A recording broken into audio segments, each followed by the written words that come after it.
My name is Clara Vance. I am 32 years old. 4 months ago, I boarded a flight at Narita International Airport in Tokyo and traveled 14 grueling hours across the Pacific Ocean to attend my younger sister's wedding.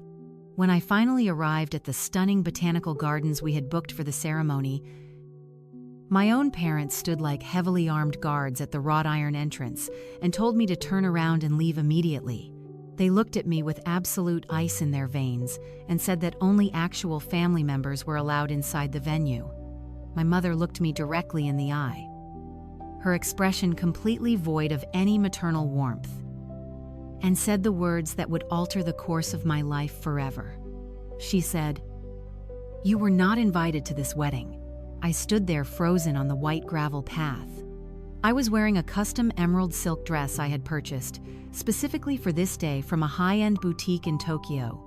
In my hands, I was carefully holding a personalized, handcrafted wedding gift I had painstakingly wrapped the night before in my lonely hotel room.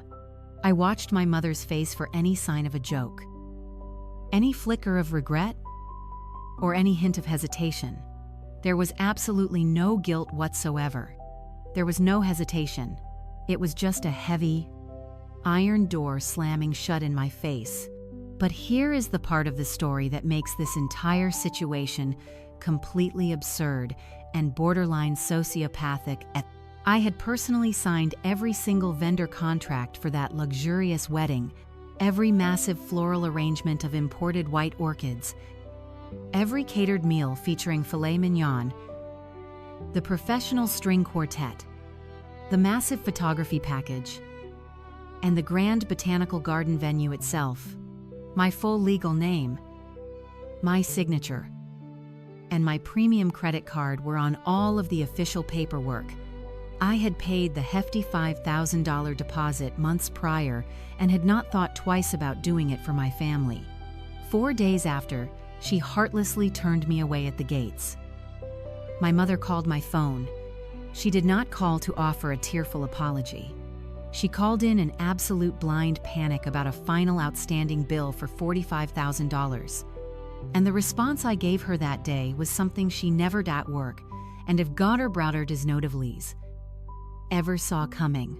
Before I tell you exactly how I handled that phone call and how the entire house of cards came crashing down, please take a moment to like this video and subscribe to the channel, but only if you genuinely connect with this story. Also, let me know your exact location and the local time down in the comments section. I always love seeing where you all are listening from and reading your perspectives. Now, let me take you back to last October, the exact day my younger sister announced she was getting married. It was a rainy, cold Thursday night in Tokyo. I was sitting alone in my high-rise apartment, sipping tea and watching the neon city lights blur against the wet glass of my living room window. I had just finished a massive architectural project for my firm and was finally relaxing. Suddenly, my phone lit up the dark room with a video call request from Maya. Maya is 24 years old. She recently graduated from a local college and was still living in our small hometown of Oak Haven, Oregon, about 5 minutes down the road from our parents' house. She had never lived outside of our hometown. I answered the call with a smile. Maya's face took up the entire screen. She was practically vibrating with excitement, glowing from the inside out, and immediately held up her left hand to the camera to show off a massive, glittering diamond ring. Julian proposed. She screamed at the top of her lungs. He did it last night down by the lake under the stars. It was absolutely magical. Clara. I felt a genuine, overwhelming wave of happiness for her. I had always tried to be the supportive older sister. I told her how amazing that was and congratulated her endlessly. Maya went on to tell me how excited Julian's family was about the union. The Sterlings are a very prominent, old money family in Oak Haven. Everyone in a 50-mile radius knows exactly who they are. They own the largest lumber and hardware supply business in the entire Pacific Northwest region. Julian was their oldest son and the heir to the family business. He was charming, privately educated, wore expensive suits, and came from very serious generational wealth. My parents had always been obsessed with status, and Maya marrying a Sterling was like winning the social lottery for them.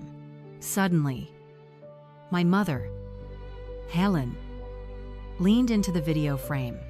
She had apparently been standing in the background the entire time, listening to every word. She offered a smile to the camera, but it was incredibly tight, forced, and did not reach her eyes. She said, "He Clara. Such exciting news for our family." Right. I agreed enthusiastically and told them I was so thrilled that I would start looking at international flight schedules immediately so I could block off the time. I asked them eagerly when the big day was going to be so I could request time off from my firm. There was a very strange, suffocating pause on the line. My mother looked away from the camera, glanced at Maya with a completely unreadable expression, and then looked back at me. She cleared her throat and told me not to go spending a fortune on expensive international flights because the wedding was just going to be a very small, intimate, private gathering for the locals. I laughed it off, assuming she was just being modest about the budget. I said, "Mom, it is Maya's wedding. I am her only sister. I am obviously coming no matter how much the ticket costs." My mother just straightened her posture, her face hardening slightly. She said they had a massive amount of planning to do and abruptly handed the phone back to Maya, disappearing from the camera view entirely. Maya talked for another 45 minutes about rustic woodland themes, champagne couleur palette, and designer wedding dresses. I listened patiently, smiled, and offered constructive ideas, but a heavy, sinking feeling settled deep in the pit of my stomach. This was the first time in 3 long years I had a legitimate, joyous reason to fly home to Oregon. I should have paid much closer attention to how desperately my mother was already trying to discourage me from being there. 3 weeks later, I received another phone call. It was not Maya calling to talk about dresses. It was my mother. She called me on a Tuesday morning, my time, which meant it was late Monday evening in Oregon. She had clearly been agonizing over this conversation all day and had waited until she had the house to herself.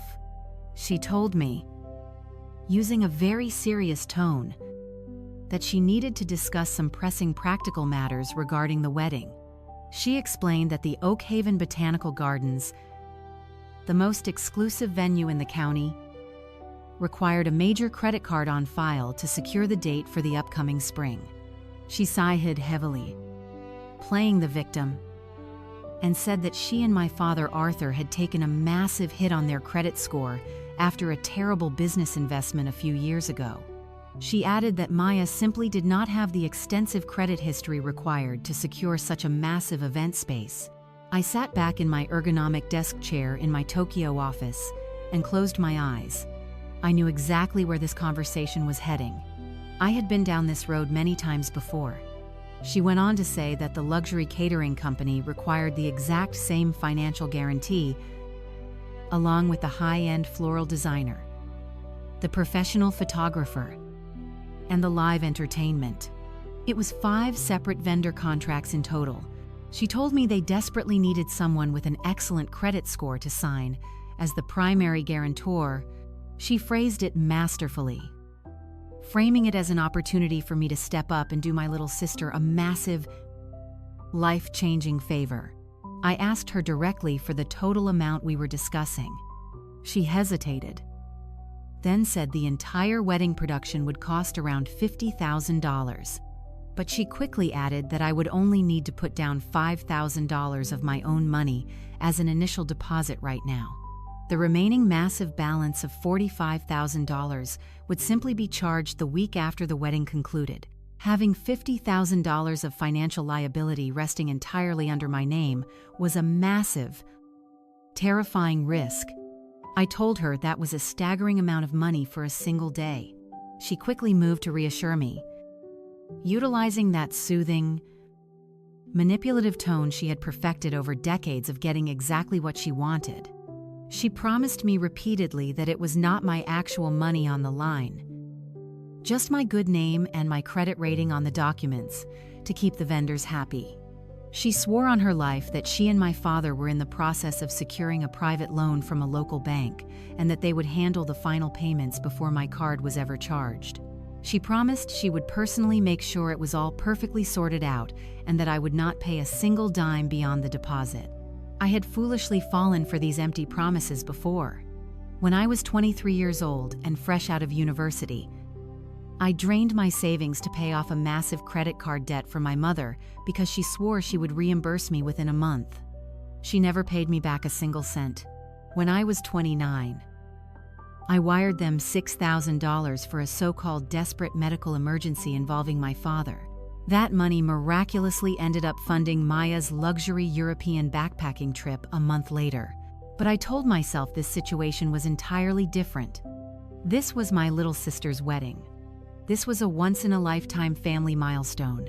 I was the successful older sister, the one living overseas with the booming career in commercial architecture, the spotless financial record, and the steady, high income. I sat in my office overlooking the Tokyo skyline and convinced myself that absorbing this risk is simply what loving families do for each other. I verbally agreed on the phone. I received the digital documents an hour later, and I signed every single one of them that same week, willfully ignoring the screaming, nagging voice of intuition in the back of my mind.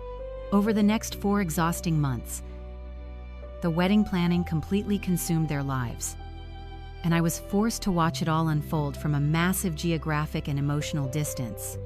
Maya created a bustling bridal planning group chat on her phone. I was never invited to join it. I only discovered this chat existed when Maya accidentally sent me a screenshot intended for the group, asking everyone to vote on expensive crystal table centerpieces. I looked at the names in the chat. I was not considered part of the bridal group. I tried calling Maya multiple times over the following weeks to ask basic questions. I asked what color palette the family was supposed to wear, where I would be sitting during the reception, and if she wanted me to prepare a traditional speech or a toast for the dinner. She blatantly ignored my first call. The second time I called, she sent me a quick, dismissive text message saying she was completely overwhelmed with luxury dress fittings and cake tastings and promised she would call me back later that evening. She never did. I eventually called my mother to ask if I could at least help coordinate some of the logistics remotely from Japan. My mother sounded annoyed by my call and dismissively told me that absolutely everything was perfectly handled by her and the Sterlings, and that I did not need to involve myself in their affairs. The weeks ticked closer to the event. I never received a physical, embossed invitation in the mail. I never even received a digital one via email.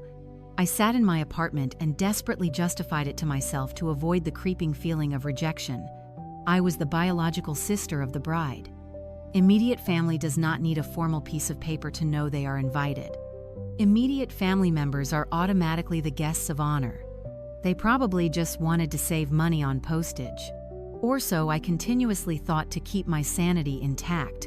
Exactly 1 week before the wedding day, I was scrolling through my social media feed while riding the subway to work when I saw a new post from Maya.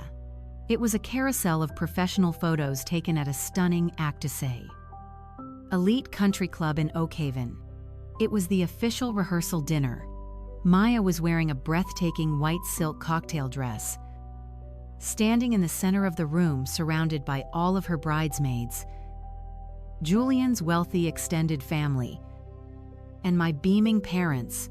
The caption beneath the photo read, "Surrounded by my entire family tonight.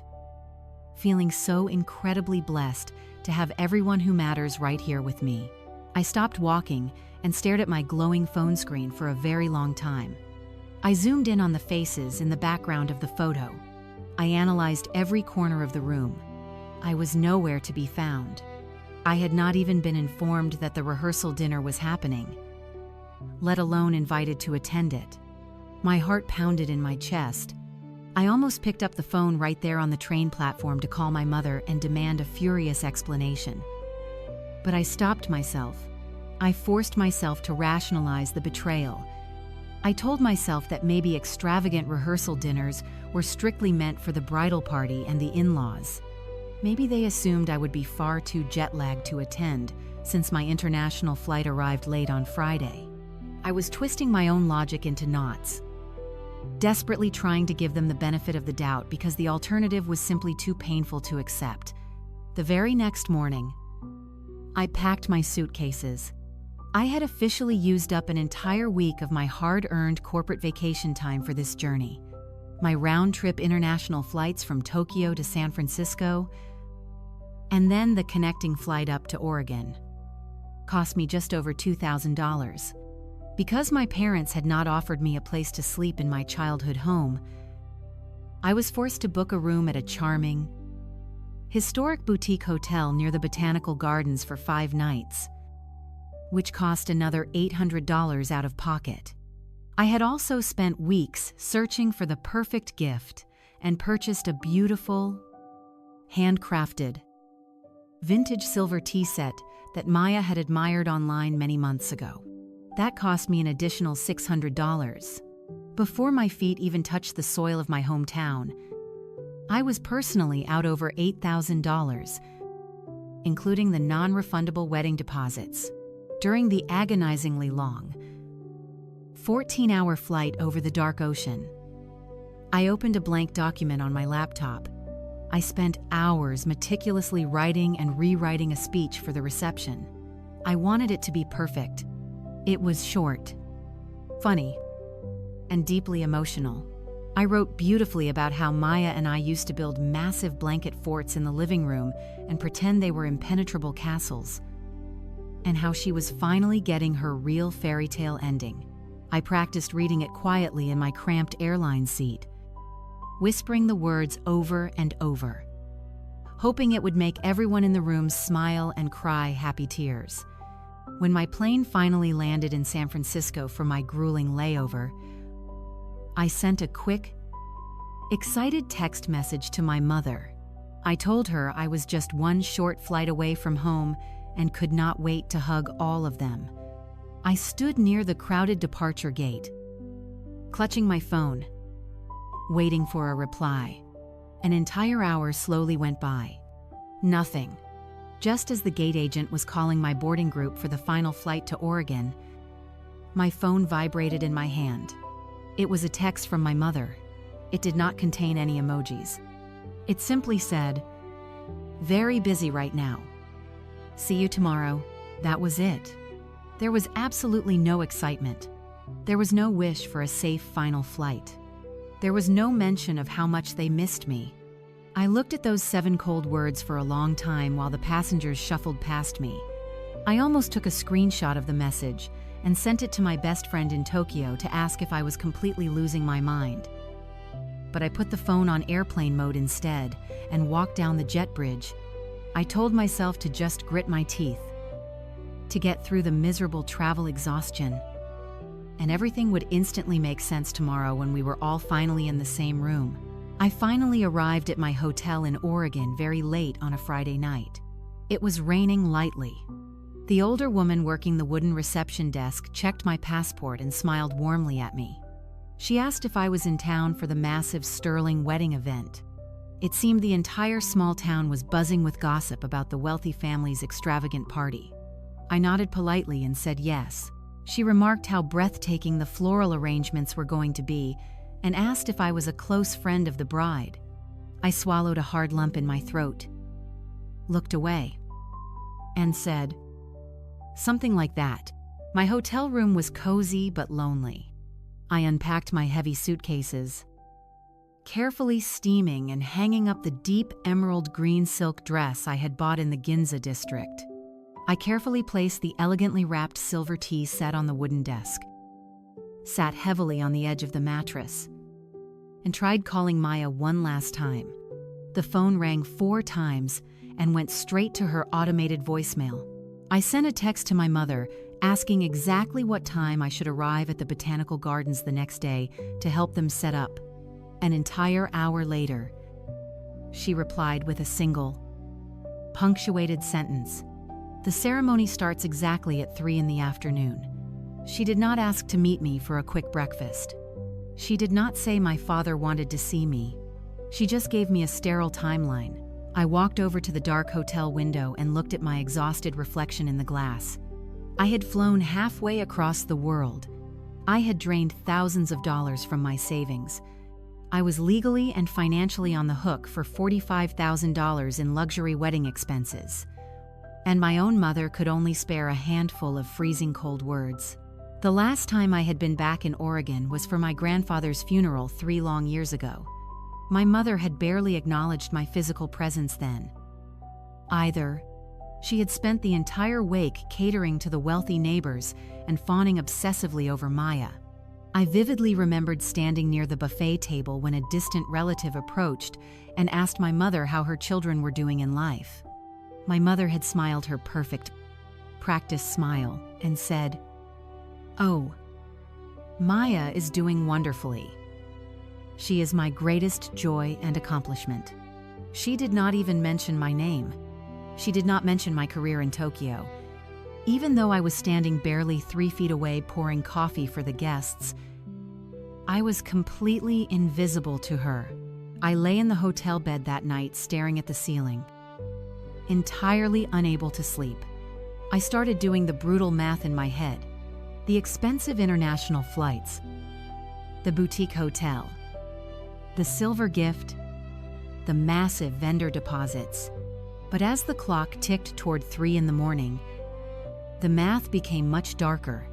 I started calculating the emotional cost of being in this family, the countless birthdays they completely forgot, the festive holidays I spent entirely alone in Japan, lying to my friends and telling them I was simply too busy with work to travel, when the humiliating reality was that no one in my family had ever asked me to come home. I thought about the framed family photos lining my parents' hallway that only ever featured Maya's milestones. I realized with terrifying clarity that if I kept doing this, if I kept paying literal cash for their conditional love, if I kept showing up to a family that treated me like an inconvenient ghost, I was going to permanently lose whatever shredded self-respect I had left. But as exhaustion finally overtook me and I drifted off to sleep, I made a conscious choice to hope one last time.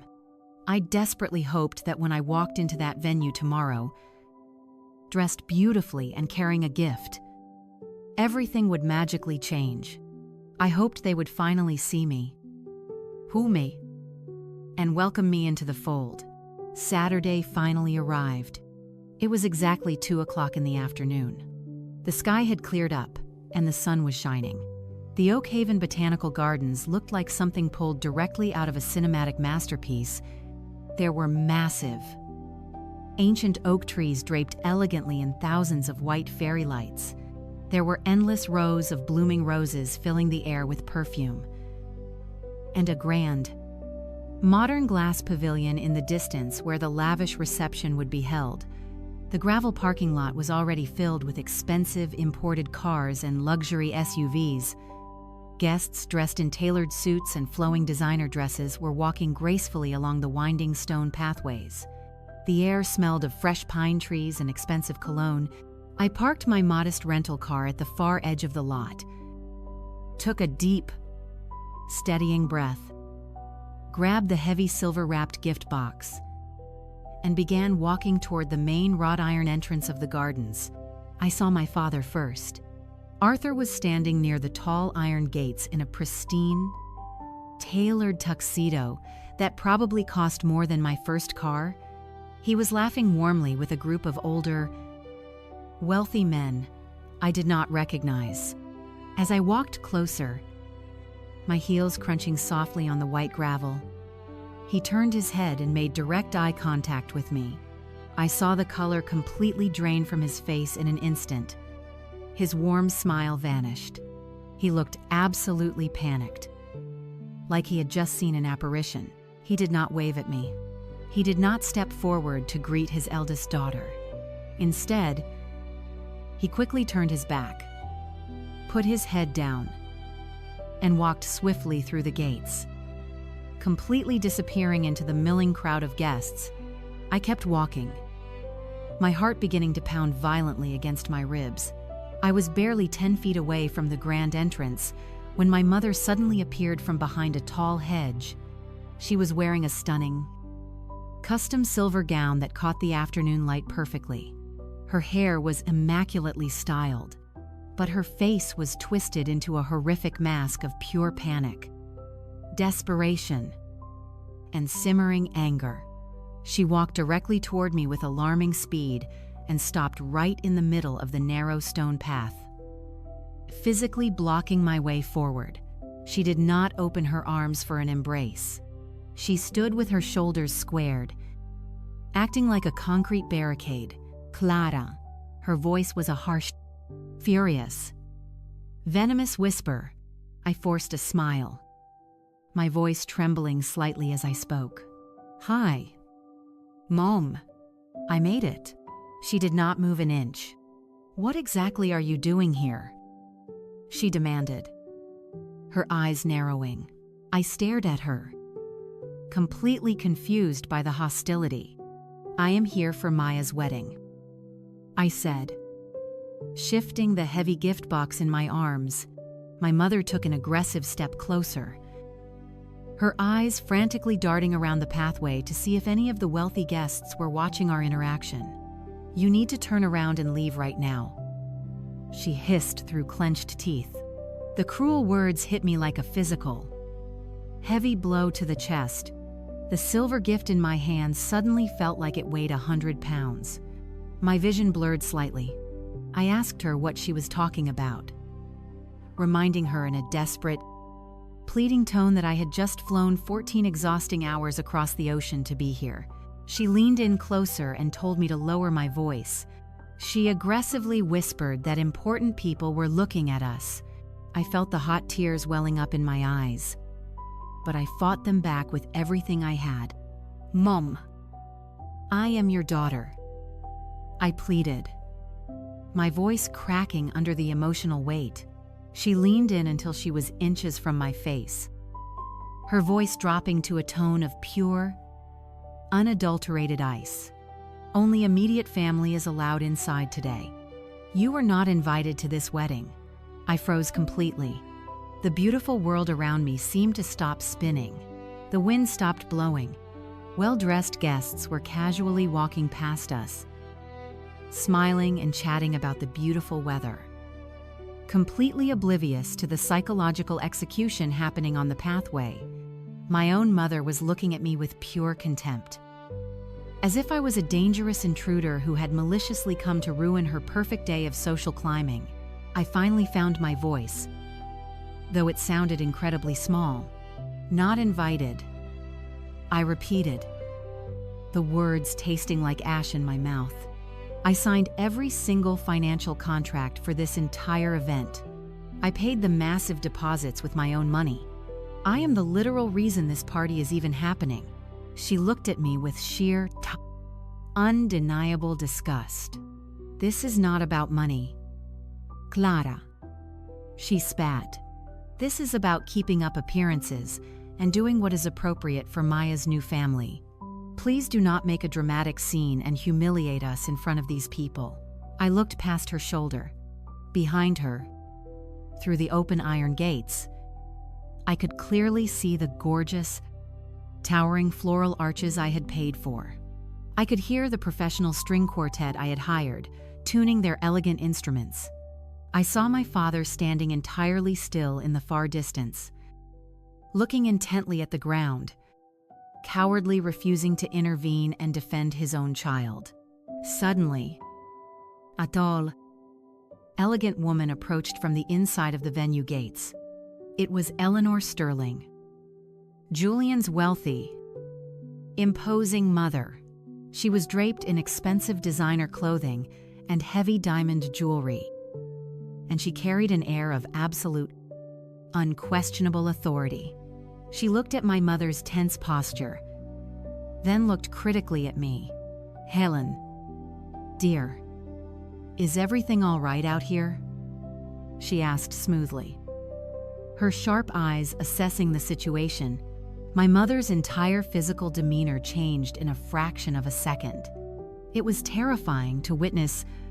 The cold, venomous rage completely vanished from her face, instantly replaced by a sickeningly sweet, submissive smile. "Oh, Eleanor, everything is perfectly fine," my mother cooed. "This is just a silly little misunderstanding. This young woman is a distant cousin from Arthur's side of the family who unfortunately got the dates mixed up. A distant cousin." She looked right into my eyes while she said the words. Eleanor Sterling raised a perfectly groomed eyebrow and looked me up and down, taking in my expensive dress and the wrapped gift. "Oh, I see," Eleanor said slowly. "I was strictly under the impression that you only had one daughter." Helen, the suffocating silence that followed that statement was absolutely deafening. My mother let out a fake, high-pitched, nervous laugh that made my skin crawl. "I do." My mother lied effortlessly. "Maya is my one and only child. This girl is just a distant relative passing through town." Eleanor nodded politely, clearly not entirely convinced, but too well-bred to push the issue. She told my mother the ceremony was beginning in exactly 10 minutes and glided gracefully back through the gates. As soon as Eleanor was out of earshot, my mother turned back to me, the fake smile instantly dropping like a theater curtain. In her eyes, there was absolutely no apology. There was no remorse. There was only the primal terror of a chronic liar who had almost been caught in her web. "A distant cousin," I whispered, my voice breaking completely. "A distant cousin. How long have you been telling these people I do not exist?"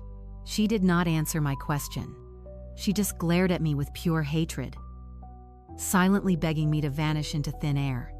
At that exact moment, the horrifying truth snapped into perfect, devastating focus. She had not simply forgotten to send me an invitation in the mail.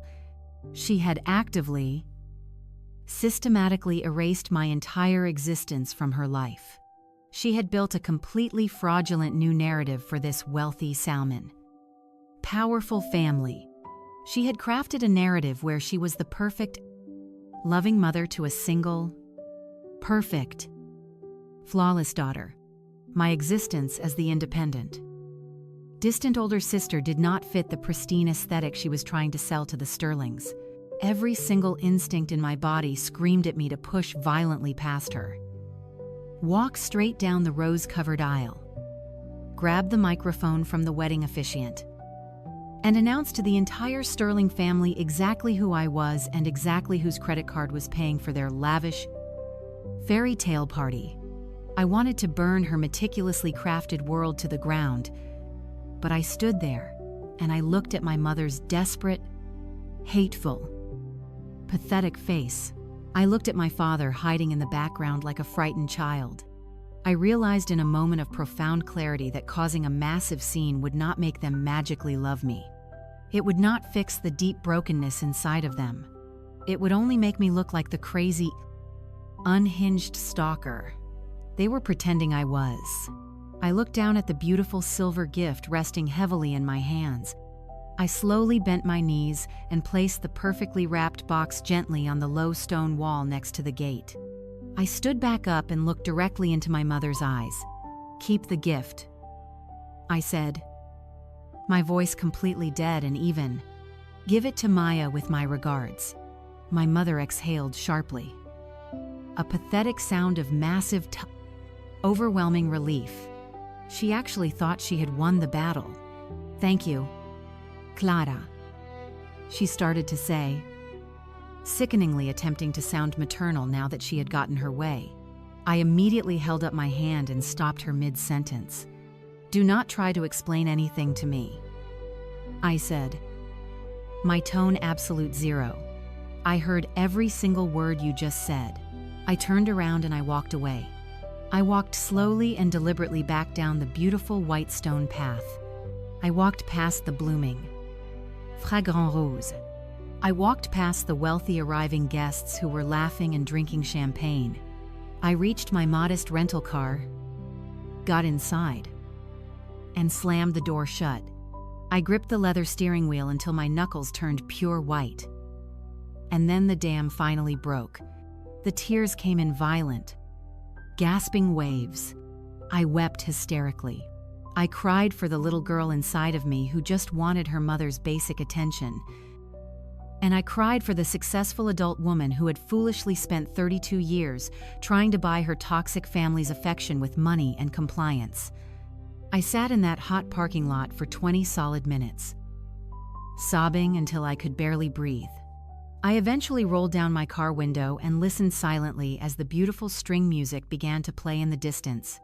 My sister was walking down the aisle, stepping on flowers I had paid for. Surrounded by people who did not know I existed, I started the engine, put the car in drive, drove slowly out of the Oak Haven Botanical Gardens. And I did not look back in the rearview mirror. Leaving that venue was the most agonizing, soul-crushing thing I have ever experienced. But it was also, strangely, the very first time in my entire life I felt truly, undeniably powerful. I know many of you are listening to this right now and furiously screaming at the screen, wondering why I did not expose them right there on the spot and ruin the wedding. Trust me. I debated turning the car around and doing exactly that, the whole drive back to my lonely hotel. But I ask you to put yourself in my shoes. If your own mother looked you dead in the eye and firmly denied your existence to a stranger, what would your immediate reaction be? Let me know your honest answer in the comments. And please hit that like button if you understand why I chose to walk away with my dignity intact. I returned to my hotel room. The silence in the room was eerie and suffocating. I sat on the edge of the bed, still wearing my ruined, tear-stained green silk dress. I wiped my face, opened my laptop, and aggressively checked my email. I used the search bar to pull up the official vendor contracts. I opened every single PDF file one by one. The Botanical Gardens contract, the luxury caterer contract, the florist contract, the live band agreement, the photography package. Every single legal document had my full name, Clara Vance, explicitly listed as the primary contract holder and the sole financial guarantor. The total remaining balance across all 5 luxury vendors was a staggering $45,000. The payment terms listed at the bottom of each page were crystal clear.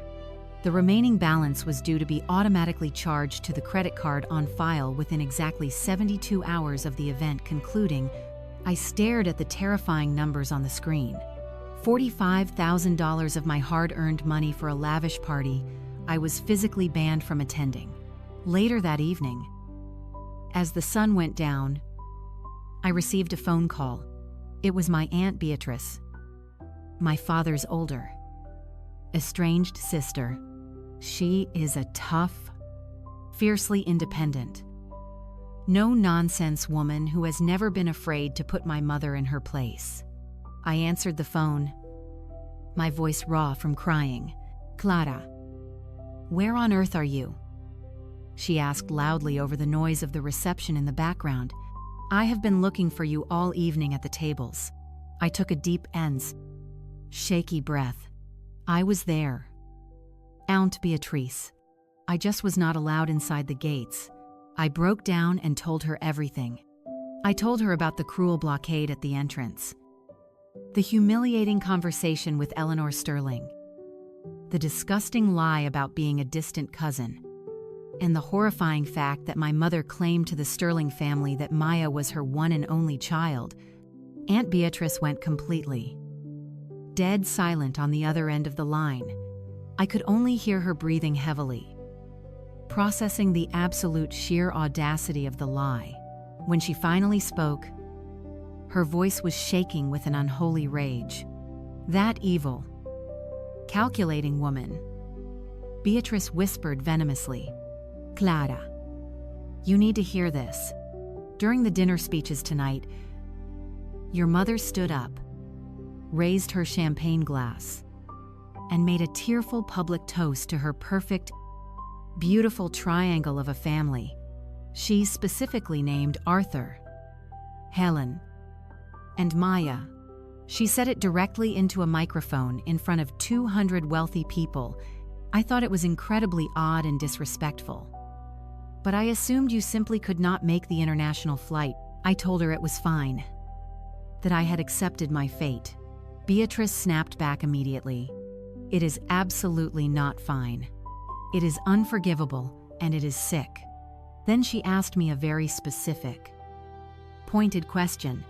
Clara, who signed the legal and financial paperwork for this massive circus, I told her the truth. I told her I did. I signed for absolutely everything. Beatrice let out a sharp, dark laugh. Listen to me very carefully. Clara, your mother just told half the wealthy elite of the state of Oregon that you do not exist. Ghosts do not pay for extravagant weddings. You need to cut the financial cord right now. Do not let her get away with this. I woke up the next morning feeling strangely calm. The crying was over. The grief had been entirely replaced by a cold, surgical precision. I opened my social media apps. Maya had already posted dozens of professional sneak peek photos provided by the photographer. There was the beautiful, towering floral arch I paid for, the lavish, multi-course dining spread I paid for. There was a massive, perfectly posed family portrait, my beaming parents, the wealthy Sterlings, and the glowing bride and groom. The caption beneath the photo read, "The incredible people who mean the world to me. The only true family I will ever need." I closed the app and opened my email inbox. Automated final invoices were already rolling in from the vendors. Thank you for choosing Oakhaven Botanical Gardens for your special day. Your card on file will be charged $20,000 this coming Wednesday. The luxury caterer's invoice followed a minute later. Then the florist, $45,000. All officially addressed to Clara Vance. I looked at the photos of their perfect day. I looked at the massive invoices demanding my money. The lingering sadness I had harbored for 32 years completely vanished, replaced by a cold, calculating, glorious clarity. I was the only person paying for this lavish lifestyle, and I was the only person cruelly excluded from it. I picked up my cell phone. It was time to go to work. I called the botanical gardens first. Apolite. Cheerful events manager named Sarah answered the phone. I gave her my specific contract number. I kept my voice perfectly steady, professional, and devoid of any emotion. Sarah. My name is Clara Vance. I am the sole guarantor on this contract. I am calling to officially and permanently revoke my payment authorization for the final outstanding balance. I was not present at this event, and I am instructing you to immediately redirect the final invoice to the physical hosts of the event, Helen and Arthur Vance, who reside in Oakhaven. Sarah paused, the cheerfulness dropping from her voice, clearly confused by the unprecedented request. Oh, Miss Vance, I see.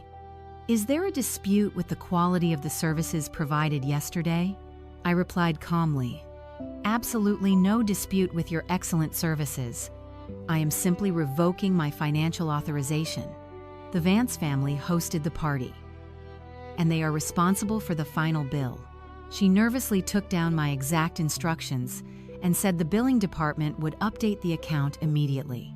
I hung up the phone. I called the luxury caterer next. I repeated the exact same sterile script.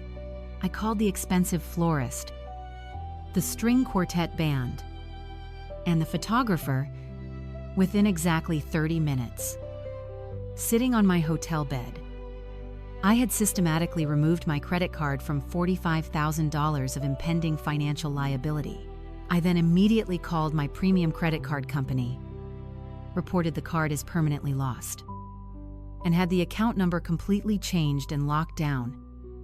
Just to be absolutely certain, no vendor charges could be forcefully pushed through the system. The initial deposits I had paid months ago were totally gone. That $5,000 was non-refundable. Between the international flights, the boutique hotel, the silver gift, and the deposits, I had permanently lost over $8,000. But as I quickly packed my suitcase and ordered a taxi to head to the airport to fly back to Tokyo 3 days earlier than planned, I realized something profound. $8,000 was not a tragic loss. It was the exact, calculated price of my permanent freedom. I arrived back in Japan after another grueling flight. The cool rain was falling over the neon streets of Tokyo, and I had never felt more completely at peace in my entire life. My high-rise apartment was quiet, safe, and entirely mine. Nobody in this city was actively lying about my existence. It took exactly 48 hours for the financial chaos in Oregon to begin/48. It was late Tuesday evening in Tokyo when my phone started ringing endlessly on my kitchen counter. The caller ID flashed my mother's name. I let it ring until it went to voicemail. She called again immediately.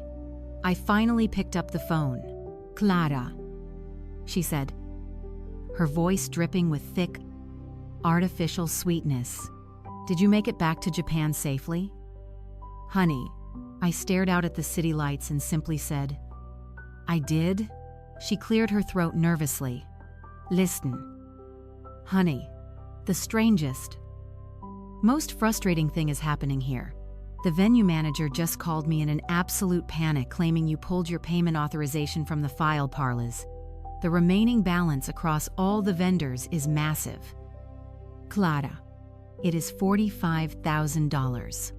We need to get this sorted out with your bank right away before they cause a scene." I spoke slowly, clearly, and without a single ounce of sympathy.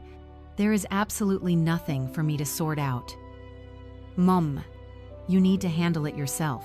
The fake sweetness instantly vanished from her voice, replaced by genuine, rising panic.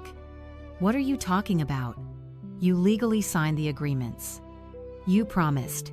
"I did," I replied smoothly, "but I permanently revoked my financial authorization because I refused to pay $45,000 for a party I was physically banned from attending." She gasped loudly into the receiver. "Clara, do not act like a petty child. You are blowing a tiny misunderstanding wildly out of proportion just to punish us." I stopped her dead in her tracks. "You looked Eleanor Sterling directly in the eyes and told her I was a distant cousin. You told her Maya was your only child. That is not a tiny misunderstanding.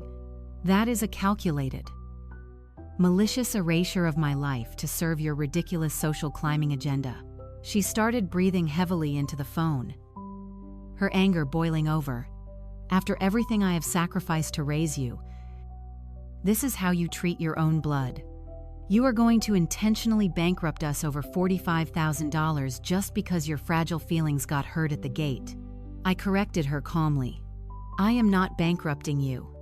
You threw an extravagant party you knew you could not afford.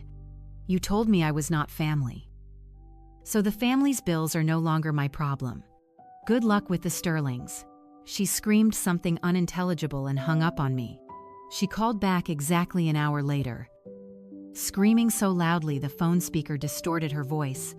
"The caterer is legally threatening to send the massive bill to a collections agency. The Sterlings are asking serious questions about why vendors are calling the house. Do you understand how deeply humiliating this is for us in this town?" I told her I imagined it was almost exactly as humiliating as being physically blocked at a gate and told I did not belong to my own parents in front of strangers. She resorted to vicious threats. She told me she would go to every church and grocery store in Oak Haven and tell everyone that I was a horrible, greedy, spiteful daughter who cruelly abandoned her family in their time of need. I told her to go right ahead and spin whatever lies she wanted. I would much rather be the wealthy villain in her twisted, fictional story than a pathetic, invisible ghost in reality. Then she played her ultimate, final manipulation card. She began to cry artificially and told me my father's weak heart could not take this level of financial stress, and if he suffered a fatal heart attack over this debt, his blood would be permanently on my hands. I told her my father's health was his own responsibility, just like his cowardly silence at the gate was his own choice. I hung up the phone and blocked her number. The very next day, my sister Maya called. She bypassed my blocks by using Julian's phone. She was doing her absolute best theatrical, hyperventilating, crying. "Clara, you are completely ruining my life. Julian and I just got married. We do not have $45,000 lying around. If you do not pay this bill right now, Julian's wealthy parents are going to find out my family is completely broke. You are aggressively destroying my marriage before it even starts." I listened to her sob, feeling absolutely nothing, and asked Maya a very simple, direct question. "Did you know Mom was going to turn me away at the gate?" Maya stopped crying for a fraction of a second. She hesitated, her breathing hitching. Mom just said it would be so much easier because she had already accidentally told the Sterlings I was an only child months ago. The Sterlings are very traditional and judgmental. "Clara, it was just easier for the narrative to keep you away. Please, just pay the bill. I am your little sister. You owe me this." I told her firmly that real sisters do not agree to erase each other from existence for a fake narrative. I told her to enjoy her marriage. And I hung up on her too. Then, Aunt Beatrice made her final, devastating move. I did not ask her to do this, but I will forever be grateful that she took matters into her own hands. Beatrice used her local connections to find Eleanor Sterling's private phone number and called the matriarch directly. Beatrice introduced herself as Arthur's sister and told Eleanor the absolute, unfiltered truth. She told Eleanor that Helen Vance absolutely has 2 daughters. She told her that I was the eldest, that I was a highly successful commercial architect living in Japan, and that I was the exact person who had financially backed the entire luxurious wedding they had just enjoyed. She explained in vivid detail exactly what my mother had done to me at the gate, while Eleanor was standing just feet away. According to Beatrice, Eleanor Sterling was completely silent on the phone for a very long time. When she finally spoke, her voice was absolute ice cold. Eleanor is a ruthless businesswoman who entirely despises liars and social climbers. She thanked Beatrice sincerely for her honesty and promptly hung up the phone. The resulting fallout in Oakhaven was absolutely catastrophic. Eleanor Sterling immediately drove to my parents' house and confronted my mother on her front porch.